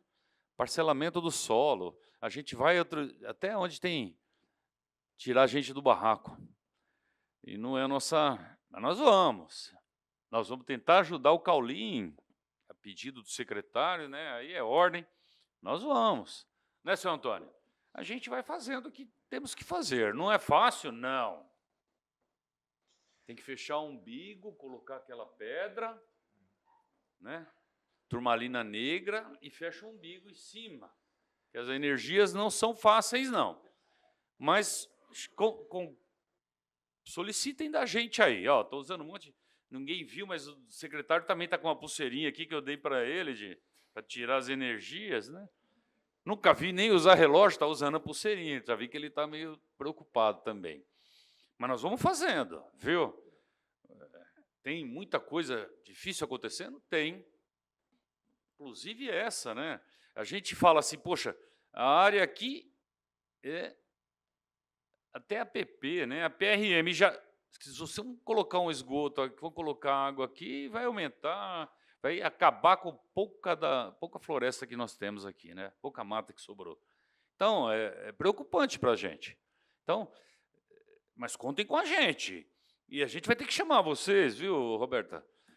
Né, Júlia?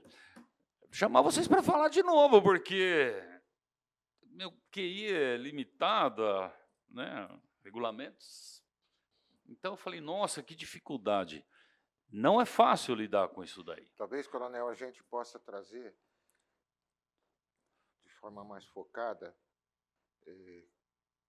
como verificar a veracidade do documento, como acessar externamente o sistema da CETESB, que eu vou ver como é que poderia, se a gente pode liberar um acesso para reuniões, por exemplo. Muito. Eu não tenho certeza de como fazer isso, mas eu vou ver. Muito importante para a gente. Com o laptop na área, consegue fazer algumas coisas para verificar se o processo existe, qual é o andamento dele, se ele está parado. Esses casos normalmente está. Aí, esse link de verificar a autenticidade, se está lá. Os nossos documentos, todos vão com assinatura eletrônica. E todos têm um link para verificar. Esse que ela mostrou é o da Celina. Você vai lá, você vai encontrar que a Celina existe, é a gerente da agência, e ela assinou esse documento. Assim como o da Júlia, ou os que eu assino. Então, talvez a gente possa preparar uma dessa para a gente conhecer um sistema do outro, como acessar e como verificar a veracidade. É uma sugestão, a gente pode fazer isso. Não, sim, porque em todo o loteamento, quando a gente chega lá com o maquinário da OIDA, com, né, os GCMs, os PMs ambientais, ele já vem, olha, eu tenho uma liminar, não pode fazer nada aqui. Liminar eu fiz, né? Tem OAB, São Francisco ali, eu vejo, cadê? Deixa eu ver. Ali dá para a gente. Agora, quando fala da autorização da CETESB, autorização do verde... A gente consegue fazer isso, Júlia? Consegue. Autorização por exemplo, o fiscal de postura, que é tão importante para a gente, né? Não sei, fazer um curso sobre isso daí, porque ficamos com receio lá, né? Eu vejo o M-Boi lá, toda vez que eu chego lá, eles ficam atrás de mim, né? Eu tenho que ficar lá, faz isso, faz aquilo, faz aquilo. Cadê o fiscal de postura? Faz aquilo. Porque o pessoal sofre com isso daí, né? Então, a gente precisa realmente aprender direitinho. Pode não parecer um constrangimento, né? É legal que a gente faz, porque causa um prejuízo enorme para as pessoas, só que elas estão causando um prejuízo maior ainda. Aí vai aquela discussão do secretário, né? Qual que é a prioridade? Habitação ou vida, né? Então, tudo isso aí nós precisamos melhorar. Porque eu chego... Nós precisamos estabelecer isso como política pública do governo do Estado de São Paulo e da Prefeitura. Sim. Enquanto não tiver isso, ontem nós tivemos uma reunião muito, muito boa, coordenada pela Roberta. Tem uns projetos, né, que estão andando em paralelo, que estão sendo apresentados para o grupo que ela coordena, e tudo assim, tudo que tiver de bom, que foi ideia boa, que possa nos ajudar, vem e agrega. Mas a sugestão é fazer virar política do governo, porque senão a gente não consegue.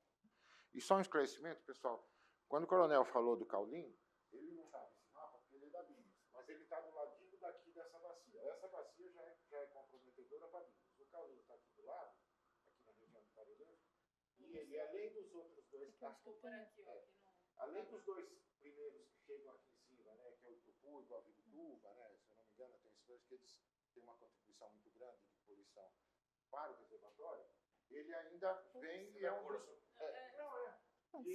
Ele ainda vem e ele é um dos contribuintes que mais comprometem o reservatório. Daí nasceu a ideia de fazer um projeto piloto com ele, tá? Era só para esclarecer esse ponto. Esse aqui, Gilson, coloquei a imagem do Parque Linear Caulim para ficar...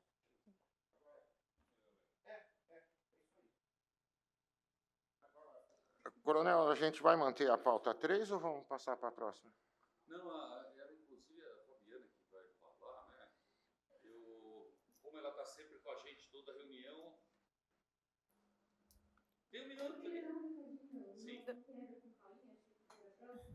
Mas só falando do ISMAS, eu acho que muito mais especificamente voltado para os órgãos municipais, né? Há cerca de um ano, o IGC, né, que é o Instituto de Geociências e Geografias, ele forneceu para o município, por meio da OIDA, o acesso a alguns alertas, um sistema de alertas, né, que a gente consegue chegar em mapa e alertas diários, né, de mudança de uso do solo, principalmente desmatamento, corte raso, e também quando tem novas construções ou desfazimentos, inclusive. E esse acesso ao ISMAS, ele foi fornecido para diversos órgãos aqui, prefeituras, secretarias verdes, a gente está seguindo também tem alguns acessos. E agora o IGC está nos pedindo algumas informações para saber como que os diversos municípios que ele forneceu esse sistema estão atuando esses alertas têm sido úteis para o município, para os diversos órgãos, se esses alertas têm sido usados como base para autuações, para descoberta, né, de desmatamento, enfim. A gente enviou um SEI para as pessoas que têm acesso ao sistema, e se vocês puderem contribuir, cada um, claro, no âmbito de suas específicas atribuições, né, quem puder falar de atuação de parcelamento, vai falar só de parcelamento, quem vai falar de desmatamento, talvez seja só o verde, mas informa lá no SEI para a gente responder o formulário do IGC, tá certo? Obrigada. E eu que agradeço, Fabi. Alguém, Bel, quer falar alguma coisa? Eu ia deixar o Coronel Douglas, falar sobre a falta de segurança na última operação, mas eu não deixo ninguém falar, né, Douglas? Olha, a gente precisa também caprichar nas operações quanto ao item segurança, né? Porque o rapaz entrou, tentou tirar até o maquinista lá da Retro, né, de dentro. Eu te conheço, vou te matar na próxima. Então, eu te conheço porque é verdade, né? Ele era o cara que ia alugar. Então Então nós temos que... A segurança é a nossa principal, né? Nós temos que fazer tudo direitinho aí. A GCM colabora demais com a gente, né? Porque ela está lá no local, né? Então fica um agradecimento, inclusive, especial para a GCM, que leva até o controle de distúrbios civis, né? Eu agradeço, eu peço desculpa para a Júlia e para a Roberta, que eu ia entregar um certificado, mas né, como ele vem, vai, vamos ver se eu consigo outra forma para entregar um certificado para vocês. Vocês podem vir na reunião do mês que vem, né, para conversar com a gente. Nós estamos muito preocupados aí com essa... falar para vocês, ó, a gente chega para fazer a operação, a gente queria chegar com segurança, né? Audaciosamente, né? Eu sou fã do Jornada nas Estrelas, audaciosamente indo onde ninguém jamais esteve, não teve nem fiscalização, a gente tem que ter. Então, nós precisamos chegar lá e, às vezes, seja o que Deus quiser, né? Mas nós vamos fazer o nosso... No começo do mês, a gente estava desfazendo uma casa lá que tinha quatro...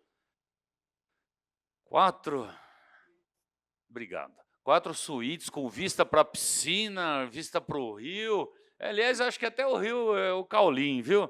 Com vista. É, o Caulim deve ser mesmo, aquele rio está tão bonito, canalizado, só que falta árvore em volta. Mas aí estavam desfazendo a casa lá, aí eu já tinha ido para outro local, eu recebi uma ligação do secretário. Você está nesse local aqui? Eu falei, ai, meu Deus do céu. Amigo do meu amigo, que do meu amigo, deve ter ligado para ele, né? Eu falei, felizmente não, já saiu, já caiu a casa, não tinha ninguém morando, mas era assim, top, né? Suntuosa. Então, tem os internos, os entraves internos e os externos também. Imagine se eu não consigo desfazer uma casa daquela sem morador, né? Felizmente eu já tinha passado. Não é? E amigo do meu amigo, eu adoro ver uma piscina. Ninguém mora na piscina, embora a Lívia aqui, a nossa participante mor, falou, e essa piscina foi desfeita? Não tinha sido, né? Que a mulher pôs umas crianças lá em cima. Eu quase chorei de raiva, né? Porque já deixamos de fazer igrejas, é o Zé, que ele falou, não, igreja. Não morava ninguém naquela igreja, né? Enorme a igreja, né? Agora lá no Bororé tem um muro de 300 metros que vai ser um terreiro de Umbanda. Vamos ter que desfazer. Pensa que é fácil chegar lá para... Todo mundo tem direito, né? Deveres ninguém tem. E o meu estopim, como diz Osmar, né? Nossa, né, Osmar? É curto. Não aguento conversar. Outro dia, um rapaz tinha 10 restaurantes ali da Zona Sul, na Ilha do Bororé. Estava construindo um clube na Ilha do Bororé, perto da balsa. Lugar bonito, viu? E ficou bravo comigo. Né? Tinha derrubado não sei quantas árvores lá, 200 no mínimo. Então, nós precisamos do apoio de todos. Porque não é fácil, não. E obrigado. Alguém quer falar mais alguma coisinha? Faz favor. Eu queria manifestar o agradecimento a você, Tom, pela homenagem que você fez do Minuto de Silêncio para minha esposa. Isso. E me colocar realmente aí à disposição pela OIDA, porque eu acho que não enxugamos gelo, como você disse. Eu acho que nós fazemos parte de um time que nós vamos deixar um exemplo para o futuro. Porque eu tenho certeza, como diz o Dr. Nalini, o futuro vai nos cobrar. O que é que foi feito para que isso não tome uma situação catastrófica, vamos dizer assim.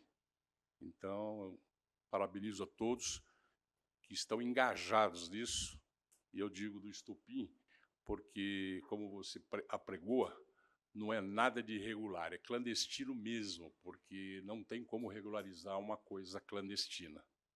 Né? E me chama a atenção essa última que você disse aí, dos amigos do amigo, como é que alguém consegue construir uma casa suntuosa de um valor altíssimo numa região que é clandestina.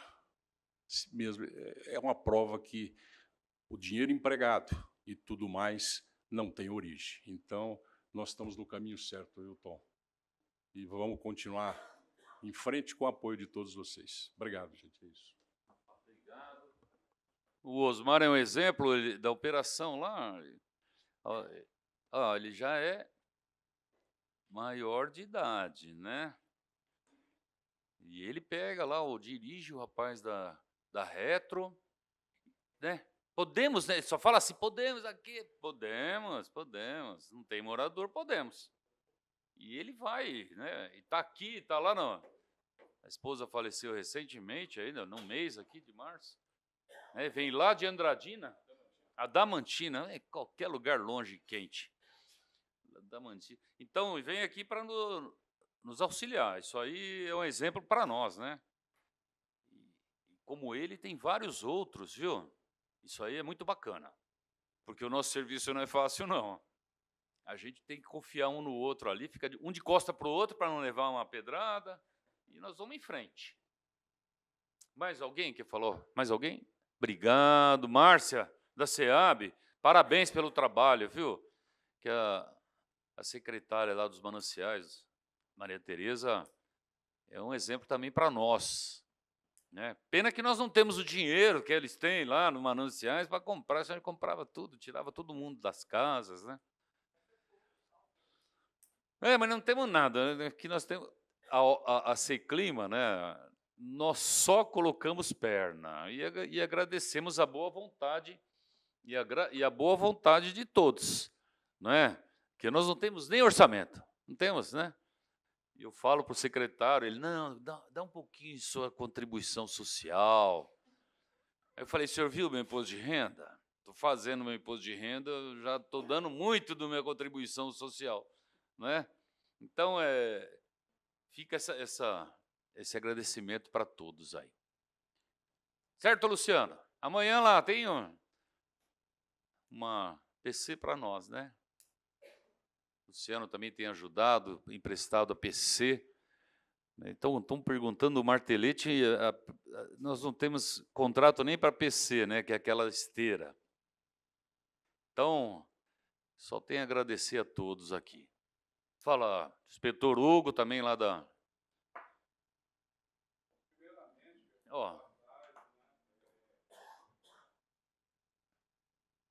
Nós chegamos... Só antes, Hugo, nós chegamos, montamos um comboio, que é difícil sair naqueles locais lá na Zona Sul, com a retro enorme, tem que ficar em cima do caminhão, a PC da esteira, e umas 15, 20 viaturas, tudo com highlight. Sabe, highlight é aquele negócio que fica girando, ligando, e um comboio bacana, passando pela Combica, né? Passando pela Hering, passando pela Schmidt, com aquele monte de carro assim, todo mundo sabe que a nossa Oida, que ninguém conhecia, a gente não é de fazer propaganda, porque põe em risco a gente, não é? Mas, faz favor, 15 é da nossa GCM, aí, 15 viaturas.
A gente procura, né, levar o pessoal da SM Sub aí, que não é da região.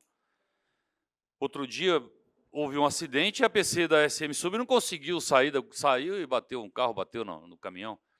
Aí tivemos que...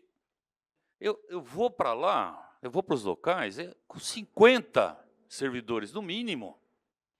Eu não posso chegar lá e abortar. Está pagando combustível, está pagando... Né? Falei, vamos fazer com o pessoal daqui mesmo. Põe aí uma máscara, né? Balaclava lá, aquele negócio de moto, passa um insufilme dentro da retro, mas chegar até lá, com 50 pessoas, 20 viaturas, locação das máquinas para voltar sem fazer nada, não vai dar. Então fica essa... Mas eu sei da importância disso. Eu vi isso sexta-feira. E eu até peço, né, para o Luciano, o pessoal da Capela, do M-Boi, para não colocar gente de lá, porque às vezes, né? Gente, nós somos em desfazimentos que tinha lá aqueles uniforme laranjinha da prefeitura pendurada no varal. Ué. Então, vou fazer o quê? Não tem jeito. A gente tem que fazer e acabou. Não vou ficar preocupado. Já passei por isso aí, já teve o problema de consciência, mas não tenho mais não. Não é? É o nosso serviço, a gente vai e faz. E tomara que o futuro nos agradeça, não é, Osmar? Com certeza. Alguém quer falar mais alguma coisa? Obrigado, viu, Hugo? Não posso nem falar nada da nossa GCM, né? Que sempre que precisamos, né? Pedir para eles, viu, doutor Maurício? Pedir para eles, falei, quantas casas fizeram depois da liminar de 2021? Contei lá, levantou o drone, ó, que bacana. Levantou o drone, 60 construções depois da liminar. Não, vamos lá agora pegar algumas, não é? Vamos lá pegar algumas, porque as de piscina preferencialmente, brincadeira que gasta de água, né? Não tem nem falei, cadê a conta da Sabesp? Não tem nem nada, é tudo gato.